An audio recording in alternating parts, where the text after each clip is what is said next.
दोस्तों, अगर आपको ऐसी फिल्म पसंद है जो एक्शन और एडवेंचर से भरी हो तो आज हम आपके लिए लाए हैं ऐसी ही एक फिल्म जिसका नाम है डीप ब्लू सी। फिल्म में यह दिखाया गया है कि कुछ साइंटिस्ट का ग्रुप एक अल्जाइमर नाम की बीमारी को ठीक करने के लिए कुछ शार्क्स पर प्रयोग करते हैं, लेकिन हालात और ख़राब हो जाते हैं और उनकी लैबोरेटरी शार्क्स द्वारा तहस नहस कर दी जाती है और उसमें तूफान के चलते पानी भर जाता है। तो फिल्म की शुरुआत समुद्र के बीच एक बोट से होती है जिसमें 2 आदमी और 2 औरत मज़े कर रहे होते हैं। कुछ देर बाद बोट के नीचे कुछ हलचल होती है, वह सब डर जाते हैं। तभी अचानक से एक शार्क आती है और बोट के निचले हिस्से को तहस नहस कर देती है।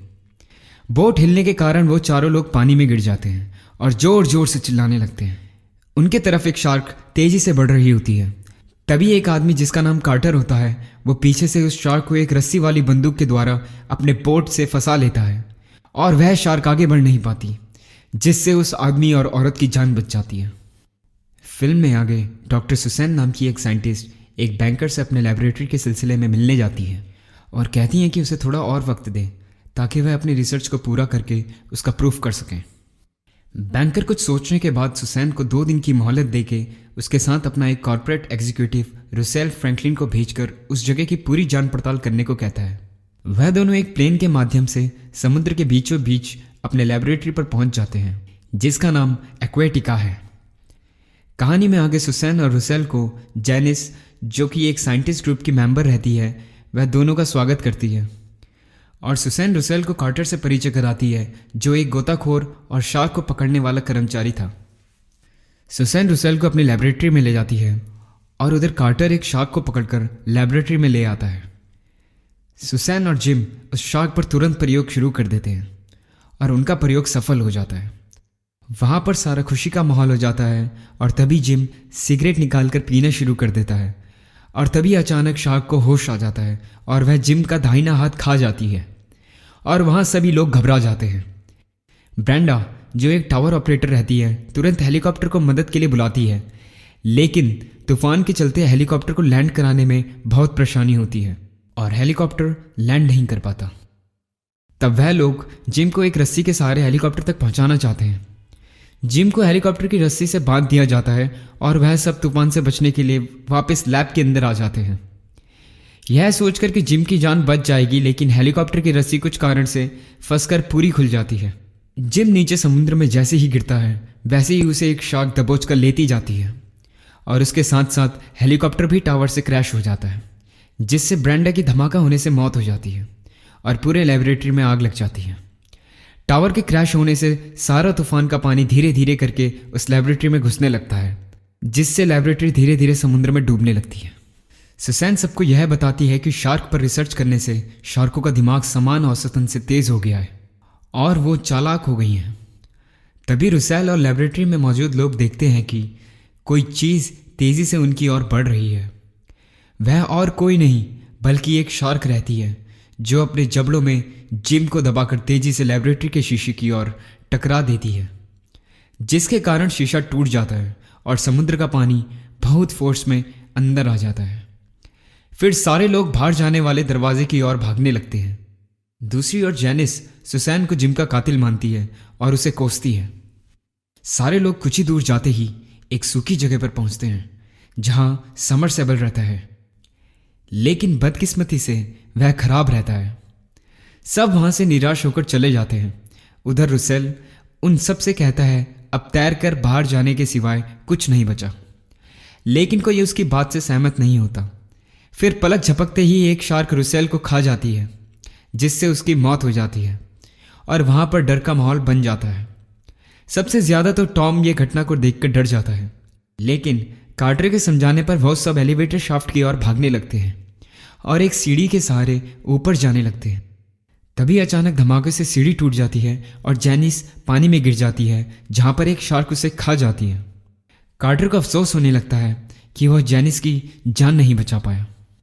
दूसरी तरफ फैसिलिटी के किचन एरिया में आधा पानी भर गया था। उसमें वहां का बावर्ची प्रीचर अपने पालतू तोते को खोजने में लगा था।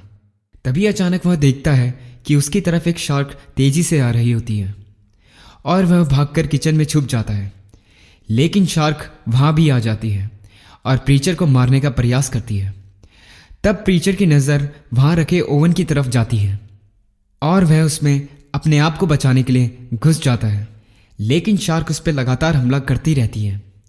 प्रीचर दिमाग का इस्तेमाल करके ओवन में धमाका करता है, जिससे पहली शार्क की मौत हो जाती है। वहाँ पूरी 3 शार्क रहते हैं और प्रीचर बच जाता है। प्रीचर एलिवेटर शाफ्ट की तरफ जाने लगता है, जहाँ उसकी मुलाकात कार्टर, सुसैन और टॉम से होती है। कार्टर और टॉम दोनों पानी से भरी लेबोरेटरी में जाने का फैसला करते हैं। वहाँ जाके वो कंट्रोल पैनल को एक्टिवेट करते हैं, जिससे सीढ़ियों का पानी हट जाएगा, लेकिन तब एक बड़ी शार्क आकर टॉम को काटकर 2 हिस्सों में फाड़ देती है, जिससे उसकी मौत हो जाती है और कंट्रोल पैनल को तोड़ देती है।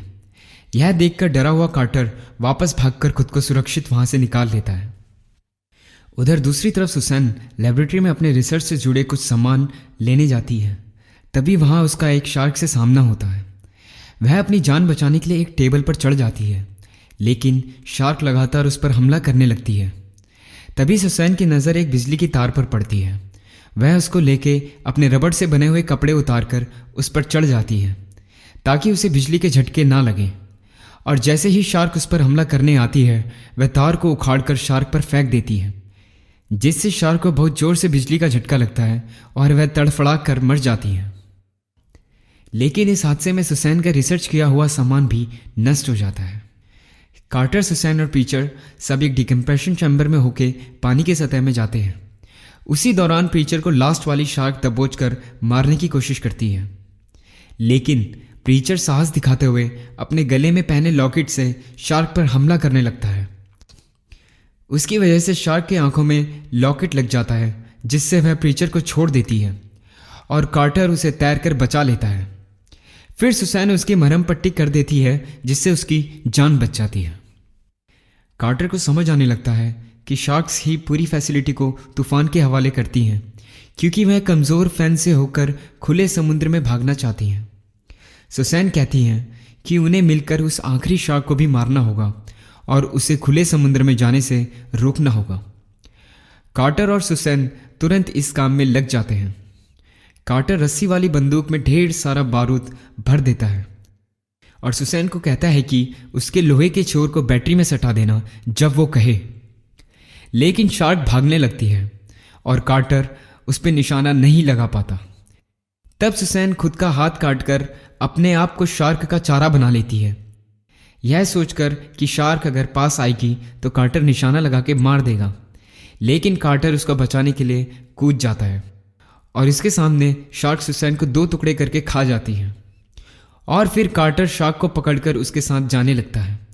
तभी प्रीचर उठ जाता है और रस्सी वाली बंदूक जिसमें बारूद भरा था उसमें शार्क पर निशाना लगाता है। उसका निशाना सही जगह पर लग जाता है।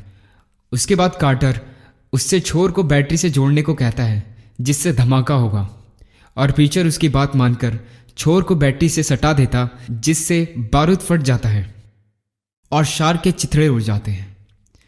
किस्मत से कार्टर सही टाइम पे शार्क को छोड़ देता है और उसकी जान बच जाती है। थोड़ी देर बाद उन्हें राहतकारी दल भी उनके तरफ आते हुए दिखते हैं और दोनों चैन की सांस लेते हैं और फिल्म यहीं पे समाप्त हो जाती है। इस फिल्म को बनाने में प्रोड्यूसर का 60 से 82 मिलियन डॉलर खर्च हुआ है और इस फिल्म ने बॉक्स ऑफिस पर 165 मिलियन डॉलर की कमाई की थी। IMDb पे इस फिल्म की रेटिंग 5.9.10 थी। मुझे आशा है कि आपको ये वीडियो पसंद आया होगा, तो वीडियो को लाइक और चैनल को सब्सक्राइब ज़रूर करें, ताकि मेरे दोस्तों ऐसे ही मज़ेदार और जानदार आवाज़ आपको आगे भी मिलती रहे। और आखिर में अपना ख्याल रखिए। धन्यवाद।